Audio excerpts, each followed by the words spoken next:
Good morning. My name is Captain Victoria Hall, and I'm a PGY1 in Family Medicine at Martin Army Community Hospital in Fort Benning, Georgia. Today I'd like to talk to you about a patient I had whose management was affected by significant impediments in lab interpretation due to his severely lipemic blood.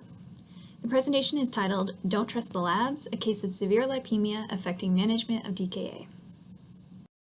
So picture this. You're an intern starting your very first rotation of intern year, and you've been assigned to the inpatient medicine wards. You're excited to finally apply the medical knowledge you learned in school to a real-life clinical case. You're working up a patient in the ER who you suspect to have DKA. You order a bunch of labs to guide your management, and lo and behold, his serum comes back looking like this. His serum is pictured on the left, and a normal serum is pictured on the right for comparison. This patient became affectionately known as the man with strawberry milkshake serum, and you can see the comparisons.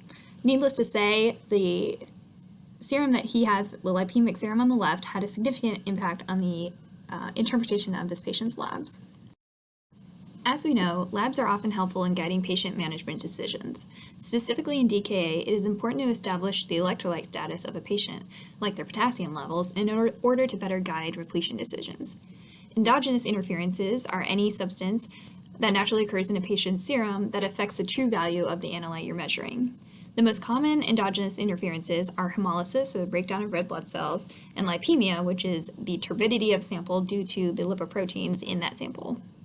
While most are likely familiar with hemolysis, lipemia may be an unfamiliar territory to some. In fact, lipemia is actually the second most common endogenous interference, and it is estimated to occur in 2.5% of all lab samples that go through a hospital. Very severe lipemia, however, which is defined as triglycerides greater than 2,000 milligrams per deciliter, is relatively rare, thank goodness. When it does occur, it has significant interferences of correct lab interpretations. Misinterpretations of lab values can then lead to not only incorrect diagnoses, but also the need for repeat blood draws, which adds healthcare costs and infection risks, and also delays management decisions, and in some cases can lead to fatal errors in patient care. The case presented here led to the development of a new SOP within our hospital for reporting the labs affected by lipemia, which was then implemented in the patient's readmission 5 months later. So let's begin with the case. A 38-year-old Caucasian male presented to the ER with 1 week of worsening polyuria, polydipsia, and frothy urine. He also reported significant fatigue, overall malaise, and a few episodes of nausea and vomiting over the same time course. His past medical history was significant for hypertension, chronic pain, and migraines, for which he took hydrochlorothiazide, gabapentin, and propranolol, respectively. Medical exam, he was found to be relatively hypotensive for him, tachycardic, tachypnic, and morbidly obese. He was diaphoretic and anxious appearing on exam with dry mucous membranes noted. Notably, he had no tenderness or palpation in the abdomen, and specifically no tenderness in the epigastric region. So here are his labs on admission.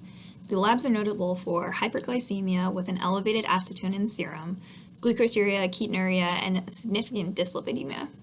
As you can see, we had a number of labs that were not reported due to either hemolysis or lipemia. Specifically, we had no idea what his potassium status was, and he appeared to have an hyponatremia and hypochloremia, which we thought we may need to correct. Notably, his triglyceride levels were greater than 4,400 milligrams per deciliter, the upper limit of our lab's reportability. The initial samples of his blood were not diluted in any way to get more accurate values. Given the values that were reported, his anion gap was normal at 15, but we were unsure again if his sodium bicarbonate chloride levels were accurate, and thus unsure if he truly had an anion gap metabolic acidosis that would be consistent with DKA. His VBG was reassuring, but again, we were unsure of the effect that his serum lipemia had on those values. As diabetic ketoacidosis is a life-threatening disorder, he was treated as presumed DKA and started on insulin. He was transferred to the ICU for closer monitoring and continued on insulin, D5 and half-normal saline, and potassium replacement. During his course, we attempted to rerun his labs multiple times with frustration both on the care team and in the labs part, as we continued to have non-reportable data due to lipemic interferences. Eventually, the patient was stabilized and discharged with long and short-acting insulin, a high-intensity statin, and a fenofibrate. So as mentioned, lipemia is the turbidity of a sample due to the lipoproteins in that sample, which are mainly composed of triglycerides. Most common reasons for lipemia are due to postprandial and lipid emulsion infusions, which are both easily overcome by fasting and stopping the infusion, respectively. Other etiologies of lipemia include familial dyslipidemias, diabetes, metabolic syndrome, pregnancy, renal and liver diseases, autoimmune, and then medications like thiazides and beta blockers, which this patient was on. In order to combat lipemia, labs can establish a lipemic index for each analyte that's run on a light spectrophotometry machine. And this basically denotes what level of lipemia and an analyte's true value may be skewed by lipemia in that sample. So lipemia itself can cause endogenous interference in 4 main ways. It can either skew the actual light absorbance of a light spectrophotometry machine. It can cause volume displacement due to the lipid particles being bigger than other molecules such as electrolytes. It can also cause heterogeneity within the sample because, again, lipids are of various sizes depending on how many triglycerides are there. And then there is an association with increased hemolysis with increasing levels of lipemia. So presented here is the relative effect of lipemia on common analytes. Those not listed as increased or decreased do not have as clear of a correlation either way with increasing lipemia. As you can see, lipemia artificially decreases potassium and sodium. Thus, the patient who had a low sodium in this case was attributed more to a pseudo-hyponatremia, namely due to volume displacement and, again, the skewed light absorbance of the lipemia in analyzing the sodium values. So the 4 main ways in mitigating lipemic interference for each of the ways that lipemia affects labs, as you'll see, are mainly dilution. And then labs can establish a lipemic index, which once again is the level of lipemia at which a particular analyte's true value is affected by the lipemia in that sample. In addressing heterogeneity within a sample, labs could use ultracentrifugation, which essentially spins down a sample to separate it by its component parts based on mass.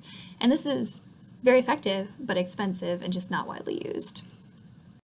As a result of this case and another similar case in the same facility within the same month, an SOP was developed by the lab. An excerpt from that is shown here, and as you can see, the lab now publishes lipemic indexes for each analyte that's run on their machines. The lab also publishes the dilution factors next to the lab's Innocentris. So in conclusion, lipemia is actually very common and maybe increasingly so with increases in obesity and metabolic trends. Lipemia can significantly interfere with correct lab data interpretation and can ultimately lead to mismanagement and potentially fatal errors in patient care. To date, there have been no studies that we know of that directly report on the rate of adverse outcomes secondary to mismanagement from lipemia.